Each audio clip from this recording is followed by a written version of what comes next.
welcome to the Firearms Insider Gun and Gear Review Podcast, episode 483. This show is brought to you by Walker Defense, Feezy Grips, and Primary Arms. In this show, we'll be discussing Predators, 1-8s, 320 red dots, and an out the front,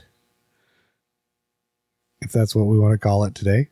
So, you might know we showcase guns, gear, anything else you might be interested in. And if you want us to showcase something, you can always send us a message and we'll see if we want to talk about it or not. We do our best to evaluate products from an unbiased and honest perspective. I'm Chad Wallace, and tonight everybody's here. Tony, Rob, Rusty. And first up, we have our friends over at Walker Defense. And Walker Defense provides shooters with the finest, most innovative, quality tactical accessories and firearm components around. From their Nile grip panels to their Nero muzzle brakes, no details are ever left behind. Only top quality materials are used in the manufacturing process. Together, all of this gives you some of the best firearm performance around. Everything they have to offer is proudly made in the USA. Walker Defense, where American ingenuity meets bleeding edge technology. And our product of the week for them is the Nero 9 muzzle brake, which is the half 28 threaded Inconel printed muzzle brake for basically 9mm carbines. And you can visit Walker Defense at walkerdr.com. Don't forget to use the code INSIDER15 for 15% off everything you can find there. So, did you guys do anything cool in firearms? No. Shot some snakes. Okay. Shot some snakes. Nothing. I'm with Rob on this one, so no snakes were shot. No. So I didn't do anything either. So that leaves Tony. Oh, I thought you did do something. Well, no. All right. So I obviously had a diversity shoot because we talked about it. Had a lot of fun. New people came out. That was great. We introduced some people to some stuff. Had a brand new law enforcement officer who wasn't an officer yet. She was able to come out and shoot a handgun for the first time with us as she prepares for her new career being an officer. But we got to introduce her to some cool stuff. I got to crank off some rounds in various firearms, which is really cool there.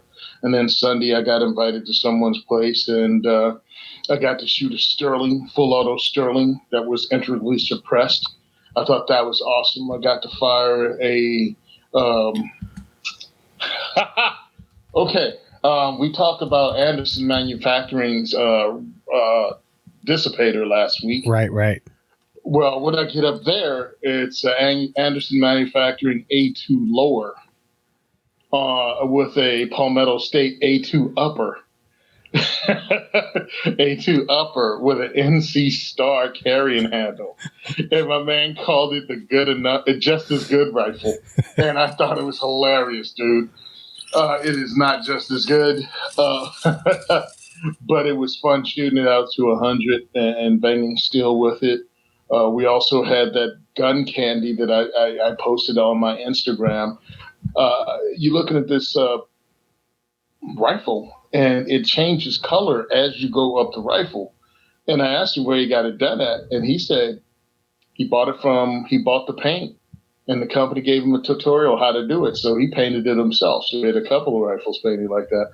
I thought that was really good, but man, you got to put some time in with that one. It was like a Spikes 7.62 by 39 build.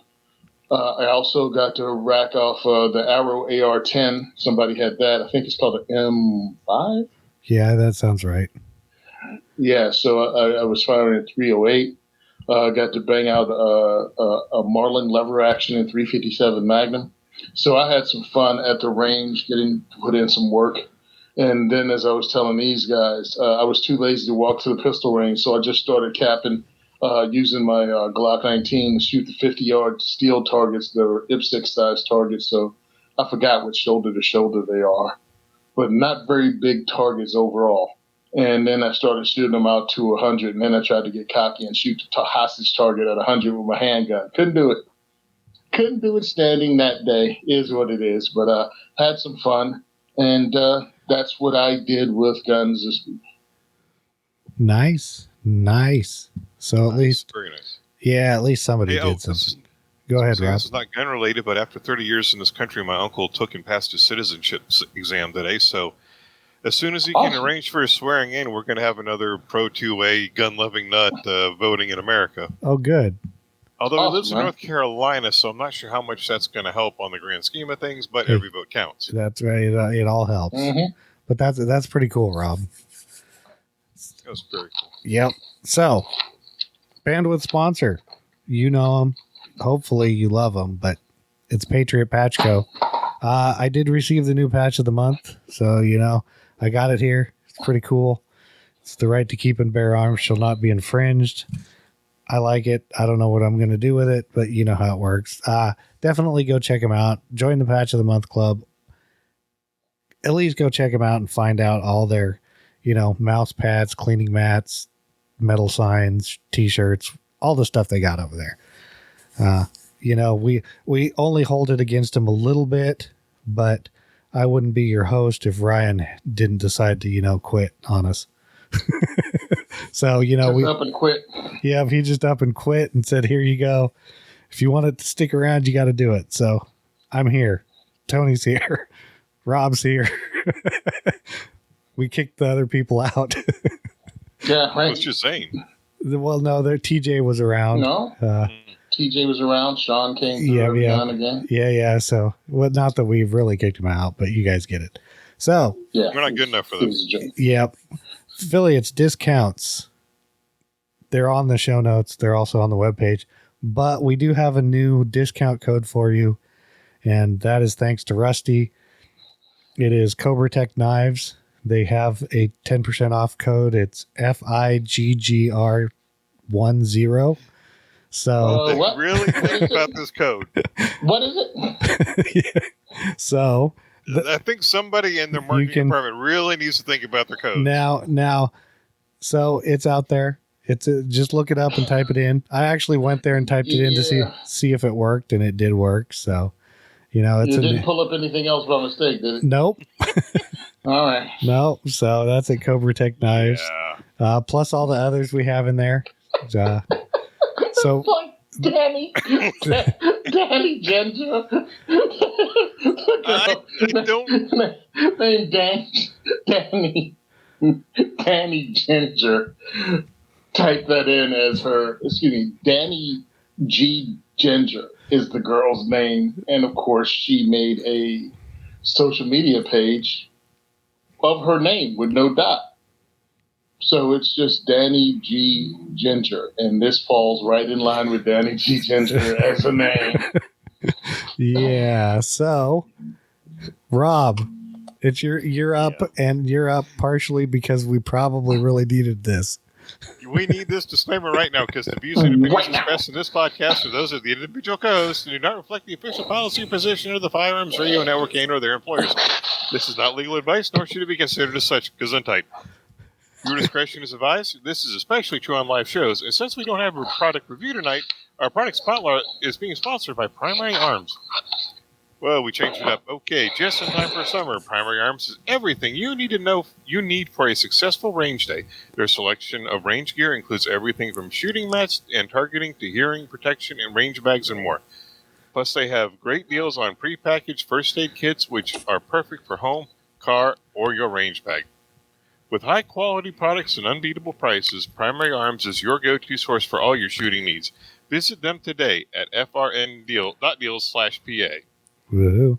Our Primary Arms product of the week is, well, why don't we have like one of the things you mentioned above, a range bag or a because I didn't know. We're going to go with the Primary Arms GLX 4-5x27 56 first focal plane rifle scope, Illuminate ACSS Athena BR Mill Reticle. I said it last week, I'll say it this week. They really need to work on the way they name their crap. I know, but the reason I put this in there is it's new, and I was like, I'll throw that one in there. But yeah, they changed the ad up last week, and I had the same thing. I was reading it, and I was like, man, this just sounds weird because we're not used to it. Sounds different. Oh, remember, use the code Firearms Radio at Primary Arms and check firearmsradio.net/BA for the latest deal. Buy a Primary Arms GL 1-6 by 24 millimeter first focal plane rifle scope, illuminated ACSS Raptor M6 reticle. Receive the Primary Arms Deluxe AR-15 scope mount. Yeah, and Again, Rob, work on the way you name crap. But I did notice if you're listening live, I don't know how long the sale goes for, but they actually have that optic on sale. I saw it today. It's like $399.99 or something for the normal. The GLX 1-6 by 24 millimeter first focal plane rifle scope. Yep. So illuminated ACSS Raptor M6 reticle. No, that scope. Yeah, I'm trying to read the whole thing. Actually, I actually directed somebody to Primary Arms because they just picked up a new rifle that's being sent to the FFL, and they want to put a new piece of glass on because they have an old old Bushnell 3-9 on it. And I was like, "What are you looking at?" And he was like, I don't know. I was like, "Well, check out Primary Arms and use our discount code NIGG." Wait a minute, no, never mind.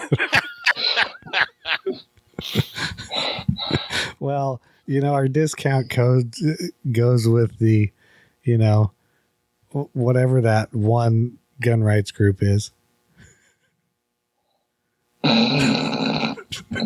Let anybody put it together. Yeah, exactly. So we don't have a review tonight. These guys are slackers and so am I. So you get product spotlights. Now, first up, Rock River Arms now has a Predator HP 65C. MSRP is $2,095. Essentially, this is their Predator 6.5 6.5 Creedmoor rifle. So it's an AR style, AR-10 style. It's got their lower receiver, billet upper receiver. This one has a 24-inch fluted stainless barrel, 1-8 twist, cryogenically treated. It is threaded 5/8 24 on it. It has their operator brake on it. Of course, low profile gas block, rifle length gas system, which you would expect with a 24-inch barrel. It's running their 2-stage trigger. This particular one does have a 6-position adjustable operator car stock on it. Their pistol grip is the Hogue with finger grooved style rubber overmolded. 17-inch extended M-lock handguard. So, if you're running a 24-inch barrel, I can see why. It does weigh 9.6 pounds. Overall length is 43 inches. It only comes with one magazine. But they make a couple different other 6.5 Creedmoors in this pattern, but this is their new one. If you're looking for some semi-auto 6.5 Creedmoor, the price isn't bad. I might have, but besides that, that's about all I can say for it. I mean, like if you're shooting varmints, coyotes at distance, there's always that. I'm not, sure if they're stuck with Springfield on Illinois politics, but so I can't really say much about that, but it's a new semi-auto 6.5 Creedmoor. Your guys' turn. All right, so I wasn't going to bring it up, but yeah, they were with Springfield when they did the dirt 6 years ago. And without even bringing it up while I was looking stuff up, Iraqi veteran video about it popped up on my YouTube as I was looking this particular rifle. Whatever's whatever. Let's go ahead and talk about the firearm itself and not their politics. Everything is good. 2-stage trigger, fluted barrel, yada, yada, until you get to the fact it uses FAL metric magazines. Yeah, it doesn't use... What? It doesn't use the standard like Magpul style. No. They use metric FAL mags. So Okay. I'm like, all right, so my choice is either thermal mags or old surplus mags that have been sitting somewhere for a really long time and I don't know how they function. Those are the two choices you have. And thermal, I think that's how to pronounce them, because I had a couple when New Jersey first went to 10-round mags and I was trying to be compliant. ProMag makes fun of how the quality control of thermal. Yeah, so I don't get that part, but it is what it is. That's what they use. If I had my choice, I would probably go with somebody else, only because of your weakness when in a semi-automatic firearm is the magazine, and I don't want to have my two choices be old abused surplus or new not so good quality control polymer. Now, if you have an FNFAL or something that uses metric mags, and you got a crap ton of them. Yeah, you can buy those mags for like $4 a mag all day long, and I don't know how I would know that, but because I used to look them up back in the day when I was fantasizing about different things I want. Yes, the magazine is inexpensive. Just make sure you find some good ones, and you can go through a few and get one. But I just thought that was, worth pointing out that the mags they use are FAL metric. Yep. Rusty, Rob, you got anything on it? I don't know. 6.5 more of that kind. Yeah, looks okay, but doesn't do anything for me. Gotcha. Like Tony said. I agree with Tony. He's 100% right on this. The magazines totally suck. Now, you sell some regular Magpul mags, and you'll be good to go. Now, Tony, I don't know why they use these metric mags. I don't either. Tony, do you want me to cut that out, send it to you so you can send it to your wife? Yeah. No, it makes no difference if other people agree that I'm right. They're just wrong too. Yeah, the wife doesn't agree with it, then you're wrong. I'm just wrong with you. Now we're both wrong together, Tony. She's cool with that. No, I was checking it out. I mean, they did a lot of good things. They fluted the barrel. They did things to this to make it a lighter rifle, but it's 43 inches long. Yeah. It's almost 10 pounds. And then you have to put an optic on, which is adding another, another 2.5. I mean, because if you're reaching out and catching somebody with that 6.5. And load that up with ammo, that's going to be heavy. Yeah. It's not a light gun. Yeah. My thought on it is, I mean, if you're shooting off a bench, if you're shooting yotes or something with it and you're not having to carry it that far, I mean, you got a good gun. The magazine thing, that's not a deal breaker for me. I see Tony's point, but maybe it doesn't matter. But to me, it'd be more of a range toy. It'd be a bench gun because I'm not carrying it in the woods to go hunting with. I'm in the wrong part of the country, even to get a bougie cartridge is like 6.5 Creedmoor anyway. The eastern part of the United States. I mean, I don't need any more than 308. So, and plus, it's just too heavy for me. But I really like it though. The only thing about the big cap mags, the 20-round mags, 15, 20, 30-round mags off a bench, you're almost balancing the rifle on the magazine. True. So I prefer to go with like a 5 or 10-round mag. Because when I'm doing bench shoot, it's shoot one round, see where it goes, take a break, shoot another round, see where it goes. Hold on a second, because that may raise another problem. What's that? 10-round FAL mag. Oh, yeah, and certain... Can you get them? That's a good question. Okay, Midway USA. Let's see if anything even comes up. Yeah, that's a good question. Well, why are you going? I know we run a Min 2 mags for our 6.5 Grendels, right? When we shoot off the bench, and I like them because you can grab them. They stick out a little bit further than the mount mags do, but you can grab them and pull them out easier, and you can still use a bipod or a sandbag to run off of them. And discontinued. Yeah. Oops. Discontinued for everybody with metal magazines. And I'm checking to see if Thermold, that's how to pronounce it, has some. Notify me when they're back in stock. So, yeah, I mean that's the bad look. FAL is not new issue. And they made a metric poop ton of magazines for them. And I'm not even I'm not trashing anything about this. I'm just saying magazine choice has to be one of the things on your list that you pay attention to when you buy a semi-automatic firearm. And the ability to get new mags. And I learned that lesson with my CZ75, my pre-Bs. The original CZ75, you have to have magazines for them. And I only got lucky for a couple. And then the state went to 10-round mags, and I had an option. Destroy the hard-to-find mags, getting it to 10 rounds, or get the guns out of the state. Yeah, I got you. So that is the Rock River Arms Predator HP65C. Next up, Arkin Optics has released their EP8 optic. MSRP is $399.99.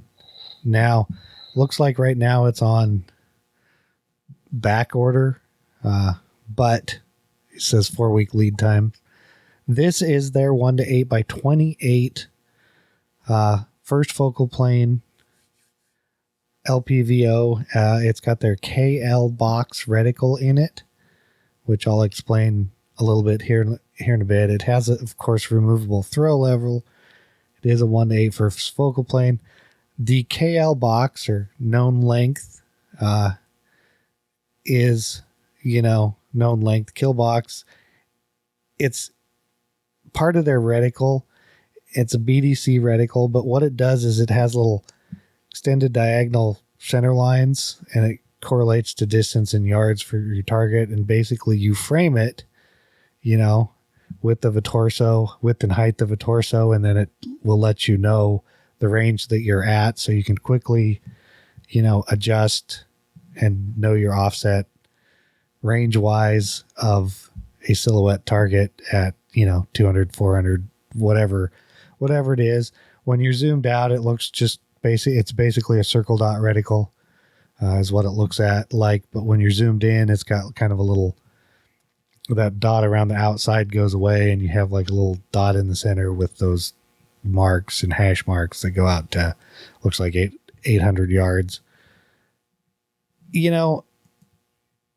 Magnification's 1:8, of course. It is a 34 millimeter tube size, so that'll give you a little extra light than, the standard 30 millimeter ones. Eye relief is 3.74 inches. Field of view at 1x is 121 feet and 14.5 feet, basically at 8x. Does have quarter MOA adjustments. Complete 110 MOA adjustments, complete up and down or left and right. It's a red illuminated reticle. The weighs 21 ounces, which isn't terrible. 2032 battery, so no sunshades and nothing like that, but does have a quick throw lever that you can remove if you want it off. Let's see, they give me dimensions, so it's like 10 inches long, basically. I mean, the rest of it you're probably not too worried about. I saw this and I was like, as with all optics, we say it's kind of the golden age of optics before Tony throws it in there. But you get a first focal plane, 1:8.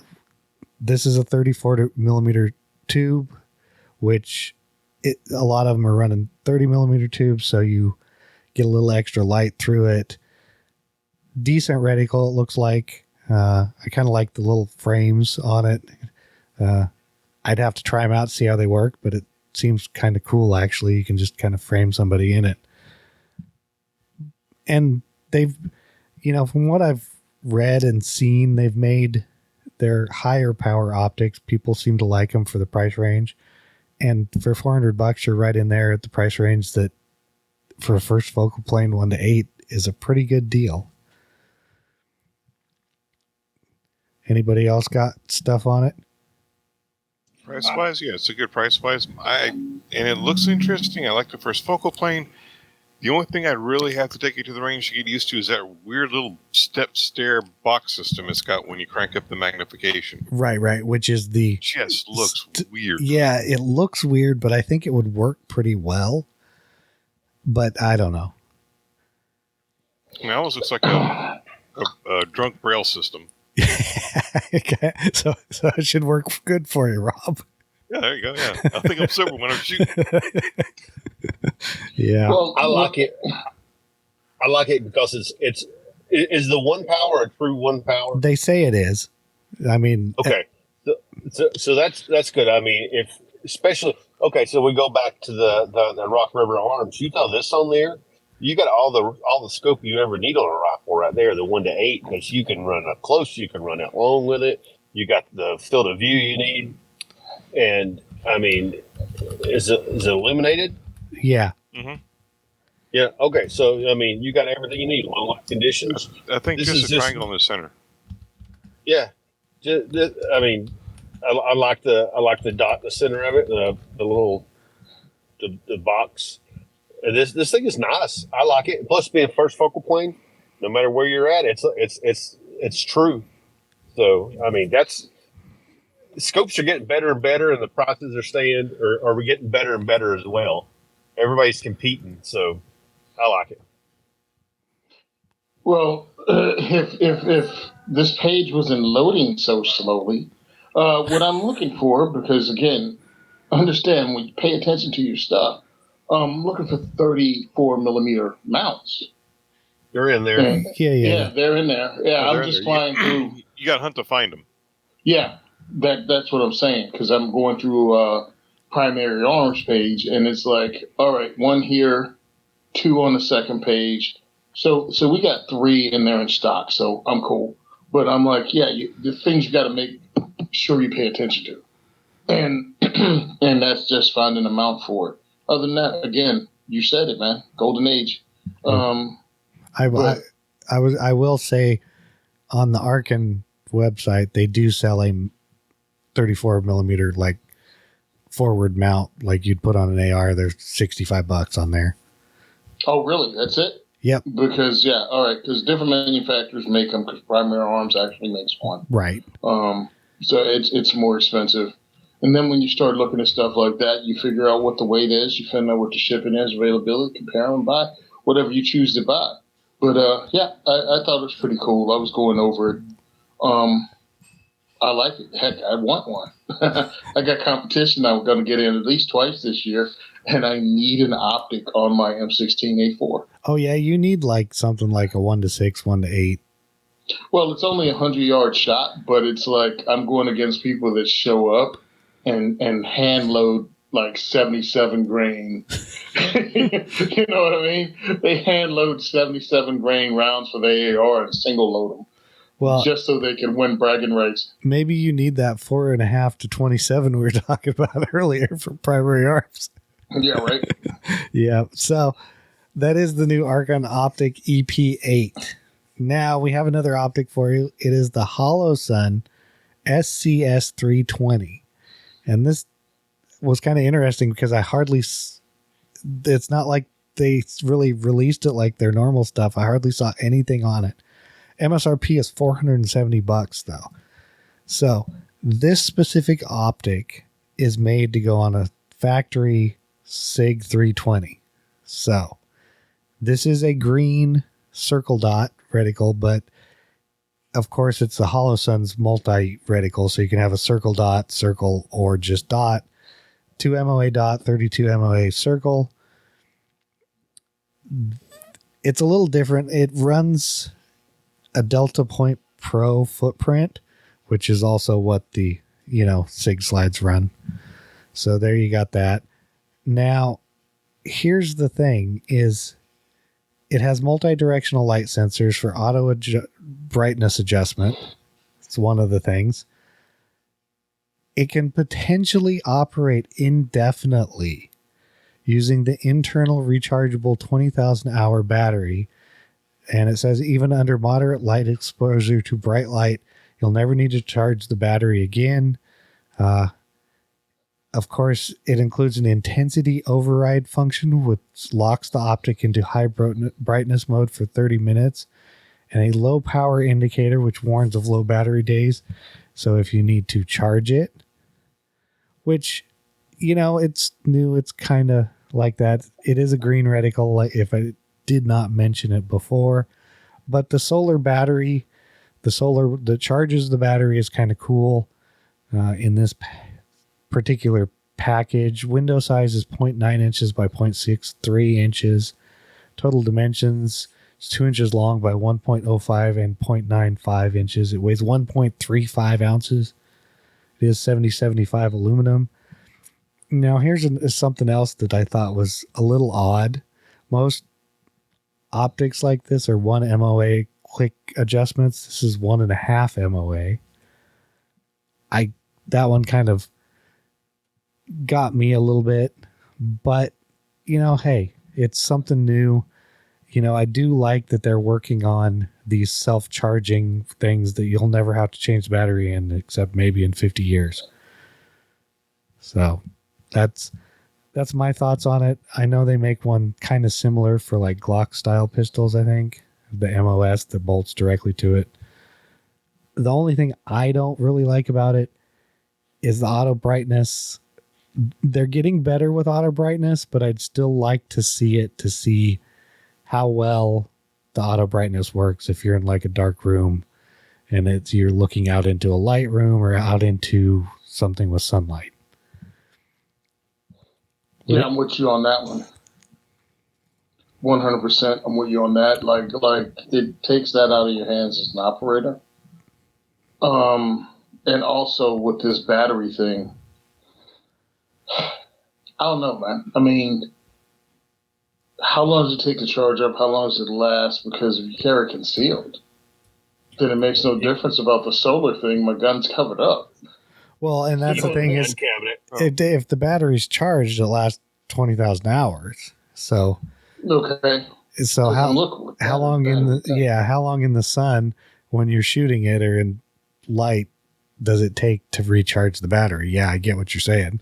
I'm sure it uses like shake awake technology and all that stuff, just because you would want to do that on something like this. But if you're walking around, it's always moving anyway, so it's going to be on. Yeah. Yeah. Yeah, that's my only question when it comes to stuff like this is because I got Hollisons with solar and it's still good years later, but it's on my, AR. Right. And I've not changed the batteries yet, and I've never turned it off. But it's like, it's not my defensive AR. It's not, you know what I mean? It's just for diversity shoots and things like that. So I don't think I have a problem with it because, again, this thing hasn't let me down for years. It's just interesting. It's one of those questions you ask when you buy something new for a defensive firearm. Yeah, exactly. And I'm like, it's interesting. And I like it because it's interesting. Mm-hmm. I agree. Rusty? And go ahead, Rusty. I'm sorry. You got anything? No, man, I don't. It's something new. I think like the Brownell slide we did here the other week, you buy it, fit right on there. I'm not sure about the 1.5 MOA adjustment. I mean, I like to fine tune my optics on my pistol, even though we're still at defensive handgun shooting range, which is as long as it hits the chest, we're good. Right. But I mean, I don't know. I like the green. I'm a big fan of green. I do like that. So I mean, we shall see. Hopefully, the price on the street market probably about $3.99. I hope. Yeah, and that still seems a little high for what you're getting for some of the for a Hollis. Yeah. That's what got me. As I like, oh, this is pretty cool. I saw the price. I was like, really? But if it's new technology, I get that. In 2 years, maybe it'll be $250. Yeah. So that was the Holosun SCS 320. And now, because we've seen Rusty play with his new toy on Instagram, I put in the Cobra Tech lightweight, and this is the Stonewash. This is an out the front knife. MSRP on this is $89.99. So this is probably one of the least expensive quality out the front knives you're going to buy. I mean, plus they gave us Switchblade. Yeah, plus they gave us that code, so you get $9 off basically. Now, what code? Yeah, I don't know. Say You the tell code, me. Chad. Say the code. It's in the show. It's in the show notes. It's on the website. That's all you need to know. That's our word. So this particular one has a stone washed-ish aluminum handle. They make it in different varying colors and stuff also. Weighs 4.2 ounces. It is a dual action out the front. So you push the button forward, it goes out, pull it back, it goes in. 3.25-inch D2 steel blade. Now, the handle is 4.5 inches long for a total length of 7 3/4 inches. Now, you can get like 5 different blade options. You can get a drop point non-serrated, a drop point serrated, a tanto non-serrated, a tanto serrated, a dagger not serrated. Rusty's is one of their higher end ones, and his is a dagger non-serrated. But they also have a dagger two-sided serrated. So, another thing about them also is if you buy one and say you want the dagger not serrated, but later you figure out you want a tanto serrated, you can just buy the blades. They're like, what, $30 to $50 or somewhere around there? Granted, something like that. When you're paying $90 for a knife, I'd just buy another knife, but I agree. But some of their more expensive knives is say $180, $200. Buying an extra blade for $40 is probably a good deal. I saw this and I was like, I was really looking around because they sent Rusty. Which model did you get, Rusty? The Black Raptor. For review. And I was looking around at them at the out the front ones. And I was like, I saw this one. I was like, oh, this is literally $90 for an out the front knife. I'm like, that is awesome. So I put it in the show notes. What do you guys got on it? Well, I'm going to tell you, I've fooled with a lot of the knives, different switchblades out the front and stuff. And like this one, there's no rattle to it whatsoever. It's solid lockup. This one is the side button. I don't know if you can see it, but it's the side button. It's not the on top. This is the newer model. It's a side button right here, and the dagger blade, and the blade is solid on there. There's no wiggle on the blade. It does not rattle when you have it in your pocket. Deep carry clip on it, pocket clip. It has the glass breaker on it. And if I'm not mistaken, you can actually buy the plugs. You can take the glass breaker off. Or if you buy the knife without the glass breaker, you can buy the glass breaker and put on it if you want it. Yeah, they have different options. Right. And you can customize these blades, these knives, however you want them. Right. Like this one being the lightweight version and the inexpensive version, it does not have a glass breaker. Probably doesn't have as many options as like the one Rusty was showing you, but hey, that's kind of what I was thinking.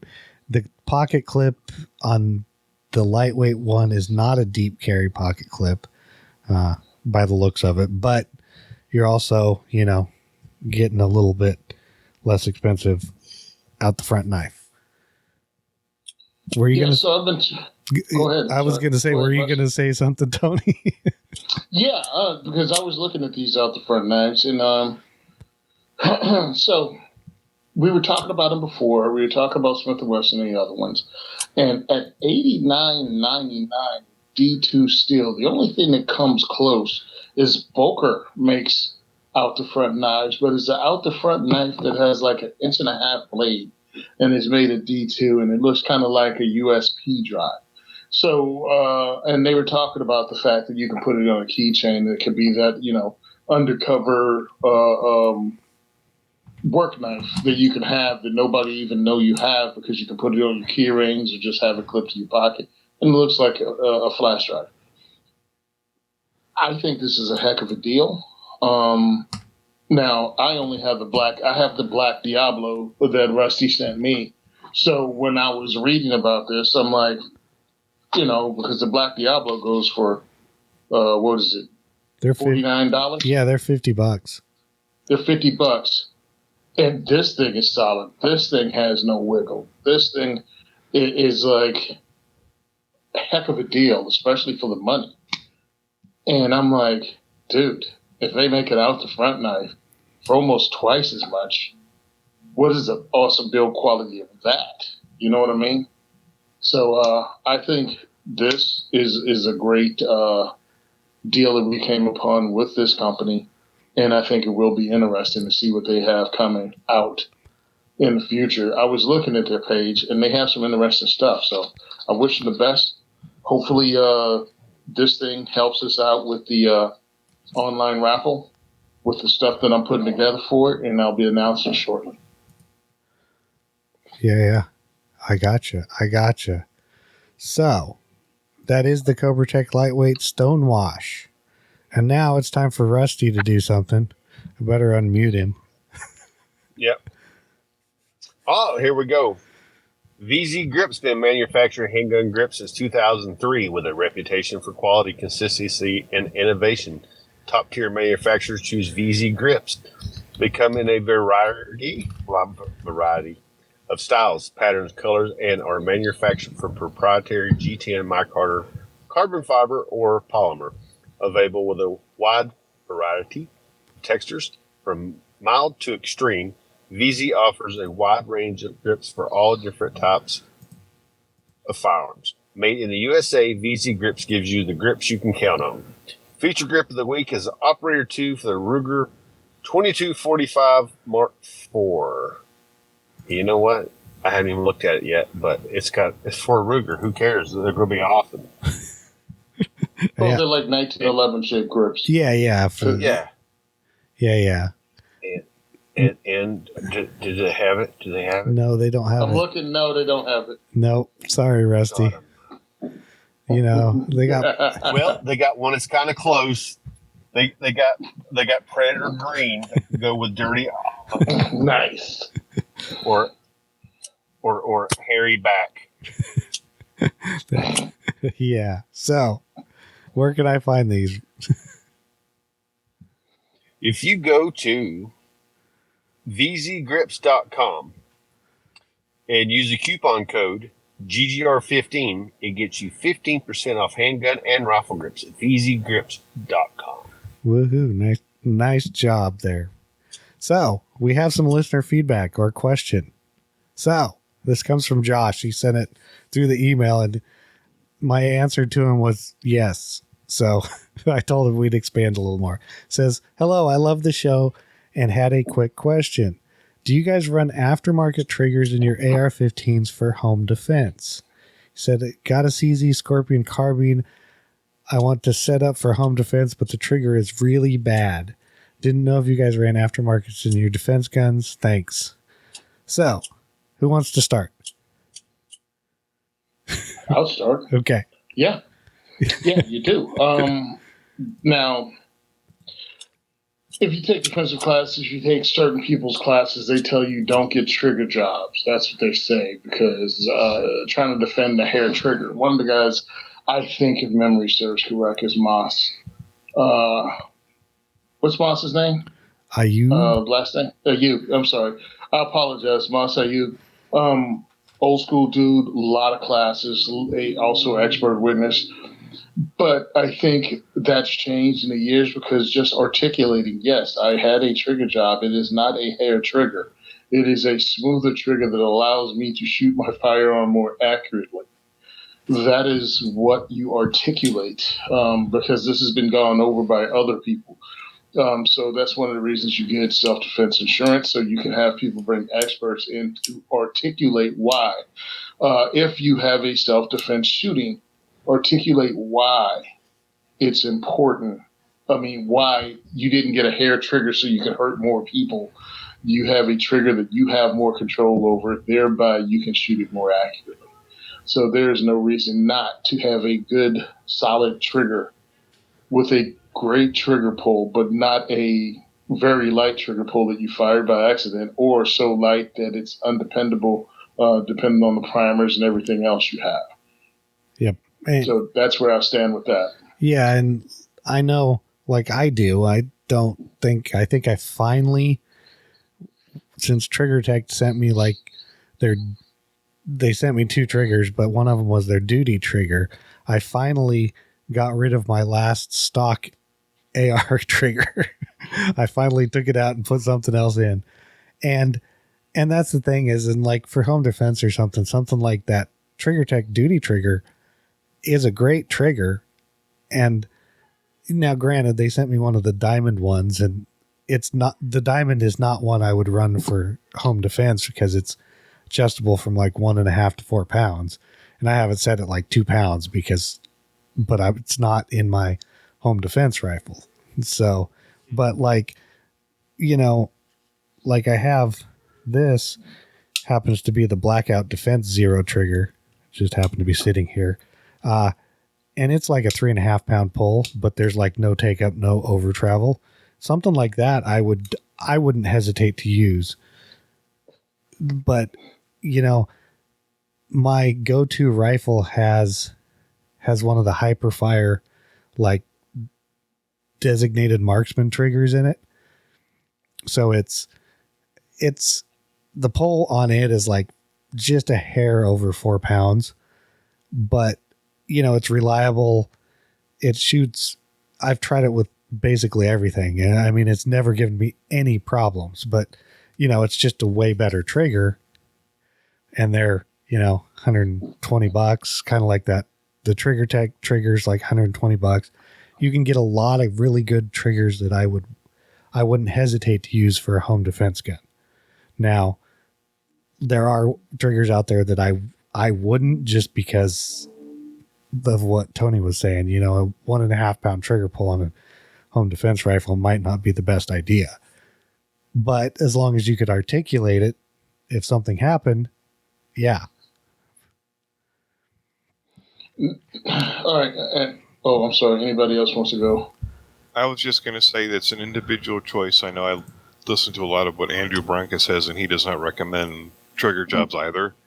But again, it's a personal choice. If you do it, depending on where you live, the prosecutor might or might not make a big deal out of it. A couple years ago, there was a case where a police officer had an AR-15, and the dust cover said "you're effed" on it. Right. And the prosecutor was going to make a big deal out of it. And it took them almost, I think they said $400,000 to fight that. And just to keep that out of court. And it's like, how much money do you want to spend on your defense versus getting a gun that's easier to shoot? And I will say that, there is a difference between like a trigger job and if you bought a cartridge style drop-in trigger. It's like, yes, it's essentially a trigger job, but it's not a trigger job. Yeah, it's just a trigger you bought and dropped in. So that helps you. That helps you also. That would help you, I would think. You're talking like like the block trigger replacement. Well, like a Timney, because like a Timney. Like that. Yeah, just the cartridge style trigger. He was talking about a Scorpion, so I just looked up who made Scorpion drop-in triggers. Timney makes one. It's trusted. A lot of people run those in competition. For us guys that use ARs, using something from Geisley is exactly what the military and many law enforcement agencies use.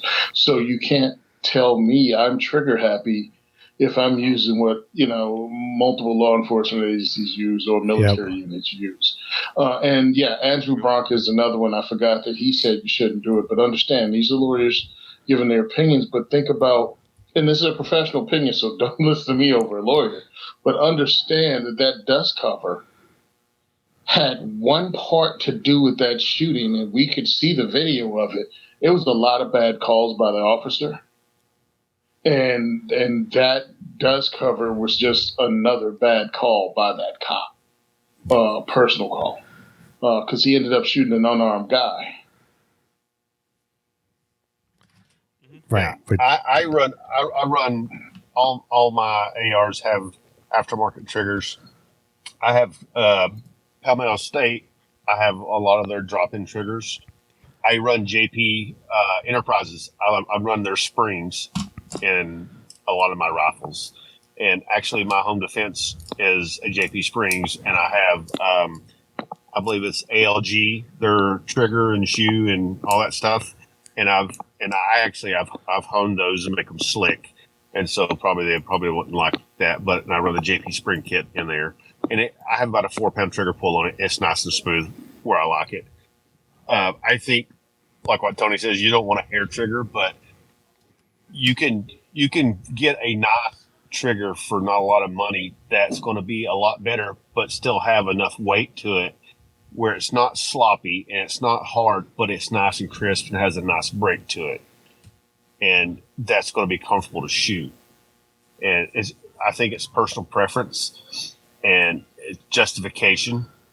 Anything that makes you shoot better, I think, is safe and justifiable, in my opinion. And a prosecutor can and will say anything. Doesn't mean it's the truth. Doesn't even mean the jury will buy into it. You know what I mean? It's just some scumbaggery by people that may be up for election or trying to make a political point. Doesn't mean they tell the truth. They just say something stupid. Oh, he got a hair trigger. Oh, a regular trigger wasn't deadly enough. He got a more deadly trigger. Well, then your lawyer goes, that doesn't make any sense. It allows him to shoot more accurately. Oh, accurately at house distances? Accuracy is accuracy. Yeah. Accuracy is accuracy. You can't imagine. You can try to come up with scenarios, but you never know. Your self-defense scenario is your self-defense scenario. What if it is a hostage situation and you have to shoot across the room, across the house? How about in the front yard if somebody's trying to carjack your wife and it is a 75-yard shot? Accuracy. Because she was picking up something from she was parked at the end of the street getting the mail on the way home. Yeah, exactly. You never know. So yeah, don't worry about what a prosecutor says, what a prosecutor may say, because situations dictate differently, but I am not a lawyer, whatever the heck Rob said. With exactly. See? Yeah, I mean, I hear a lot of this stuff because I get asked these questions and I read them in forums also. And it's a good question. That's also another reason why it's important to get self-defense insurance, regardless who you get it from, if you can speak to a lawyer yourself and make that decision, because maybe it's too much of a risk for you and you just shoot the gun a lot more. Get used to your trigger. As they used to call it, 1,000-round trigger job. By the time you fire 1,000 rounds through it, you know where the trigger breaks, and you don't need to have a $250 Timony. Yep. So that pretty much sets the stage for who? Tony. Hey, we got diversity shoots coming up, 3 in the month of August. So what I'm going to do is by the end of the weekend, when I announce, I'm going to announce the prizes, tell you guys what's coming up, and have all 3 dates up so you can purchase your tickets for the diversity shoots of August. We're on the 3rd, the 17th, and the 31st. So pretty much almost every Thursday in August, we got a diversity shoot, 3 out of the 4. So can't wait to see you guys there. And I'm also flying. I'm driving to Detroit. I've changed my mind from flying, renting a car, driving to Detroit. That's why I'm going to have this raffle coming up to help raise money to pay for the rental and a hotel room, because we're going to try to train over 1,000 women in one weekend in Detroit on using the firearm for personal protection. So that's what we're doing on the 29th, I think 29th and 30th, the last weekend in June. What month is this? The last weekend in July. The last weekend in July, I'll be in Detroit. Also, while I'm out there, I'm actually talking to the range owners so we can host diversity shoots out there in 2024. So yes, right now I'm laying groundwork to actually be in Detroit in 2024 by visiting at the end of the month and actually helping grow the firearms community and create more responsible firearms owners. So please support me if you can. Spread the word through social media, because like a lot of us, and I'm sure Chad got it too, and Rusty, they're limiting our reach. They tell us that we're violating community standards on Instagram, and that people that don't already follow me will not be able to see my content. I don't even know how that works, because when I put out a reel, about 3/4 of the people that see it aren't followers. Well, see, what the other thing I noticed too is you put something out, and it seems to me, and I noticed this with other people too, I don't see it, and I don't see our stuff starting to get like likes and stuff for like a day. It's like they postpone it for a while before it starts getting seen, even, but who knows? But there is a cure for that for us. If you go over to firearmsinsider.tv and the little pop-up says enter your email, we'll at least have your email so that if something does happen, we can email you guys with news and stuff like that. We're not going to sell them. We're not doing any of that crap. It's literally just for us. And if you've done that, thank you. But you've also noticed that we've never sent an email out. So, there's also that. I didn't think about that. Because what I've been doing is sending email notices from Eventbrite of everybody that purchased tickets to the diversity shoot to let you know we have tickets on sale and we have upcoming events. Right. Only about 10%, I think it was 11% of the people, 11 to 14%, because I did it multiple times, open that up. So yeah, I'm gonna set something up so you guys can apply and at least find out what's going on, and I can send you emails about what events are coming up and have the ticket sales, because I've discovered I can have multiple ticket sales going on Eventbrite and post the links. So that's what I'll do. I'll just do a monthly newsletter and shoot it to you guys. Mm-hmm. So yeah, follow me, check it and see what's up. And when it comes up, I'll tell you. I'll figure out how it's done. I'll talk to my guys. There you go. Talk to your guys, Tony, and you're welcome for the great idea. Hey, thanks for the great idea, Chad. Like a broken clock. You might be right twice a day. Hey, I'm going to record that and play it to my wife. She does not care. Why do you think I went to get milk and never came back? Exactly. So you can send us questions, comments, or feedback to gungearreview@gmail.com, just like Josh did. And, we'll probably talk about it or something. And we appreciate Josh sending that in to us. Don't forget to make fun of you. Yeah. Depending on what you write. Remember to subscribe and leave us a review somewhere. You can also check out the other great shows on the Firearms Radio Network at firearmsradio.net. And don't forget to visit the Firearms Insider at firearmsinsider.tv. You can check us out on Facebook, Twitter, and Instagram at Firearms Insider. Don't forget to check out all our great sponsors. And as always, thank you for listening to the largest pound for pound podcast on the network. Actually did kill himself.